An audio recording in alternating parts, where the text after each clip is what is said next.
a four-legged best friend. Confusion sent my head spinning. I tried once again to offer my condolences. I am deeply sorry for your loss. As a pet lover myself, I know how painful. I didn't get any further because Walter slammed his fist down against the top of my cash wrap station. The force of his anger caused bracelets, anklets, necklaces, and charms to jump from their spots on the display carousel. Admittedly, my heart did a flutter step too. Flecks of Walter's spit were landing on my skin each time he opened his mouth. Painful? I'll show you painful. His hand went to his back pocket, and he withdrew a business card that he tossed across the counter at me. On the front was a photo of a white Shih Tzu standing proudly under a blue banner that read, AKC Champion, Stud Beaton's Sugarland Empress, out of Snowball's Fancy. I picked up the card and studied it. I know nothing about the Shih Tzu breed, but I could see how the animal in the photo resembled those ceramic foo dogs I've seen at Pier 1. Walter grabbed the card out of my hand and waved it at me in a menacing way. See? BS was a champion stud, and he'd already produced $50,000 worth of... And he glanced around at the female customers who were staring at him before finishing, puppy juice. Walter's face reddened as he jammed the card into his back pocket.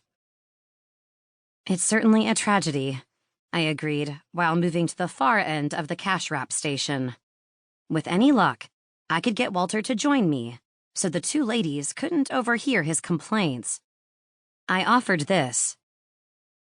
Any pet lover would commiserate with you over the loss of companionship.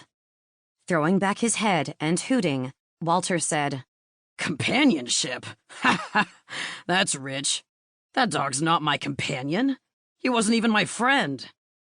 Do you know that if I got up in the middle of the night to use the John, I had to call Selena on her cell phone and get her to grab hold of him before I climbed back into bed? 100% true. Otherwise, Sugarland would bite me. Hard. See the scars?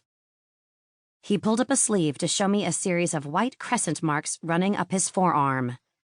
No doubt about it, this man had been bitten repeatedly. You thought I was kidding, didn't you? I am not. That little monster was vicious. Don't get me wrong, BS loved my wife, but that dog only tolerated me. And I tolerated him because he made me a bundle of do-re-mi. Money. Cash in my bank account. As a stud, that little squirt could not be beat. Introduce him to a female dog in heat, and he would get busy like... The doorminder rang and two customers walked in. My attention shifted as I worried about how to keep them engaged in shopping, despite Walter's off-color ranting. Suddenly, I remembered a trick I'd learned from my old pal, Kiki Lowenstein. Walter, I could use a bottle of cold water from the back. Can I get a bottle for you, Pitching my voice louder, I addressed the two new guests. Ladies, how about you? A nice cold bottle of water? On the house? The women twittered like a pair of blue jays. They nodded, but when I turned back to Walter, before hightailing it to the back, he crooked a finger at me. I leaned closer and he whispered, You wouldn't happen to have anything stronger, would you? I shook my head at him. Belatedly, I added, Coffee? It's from Caldi's, and it's really, really good. With a sigh, he mumbled, Water and coffee are all you can offer me? At a time like this? All right, bring me the water. As long as it's cold. I excused myself and escaped to my back room. There, Honora McAfee, my oldest employee, stood with her eyes wide, her mouth hanging open, and her hands clutching at her faux pearl necklace. Sugarland is dead?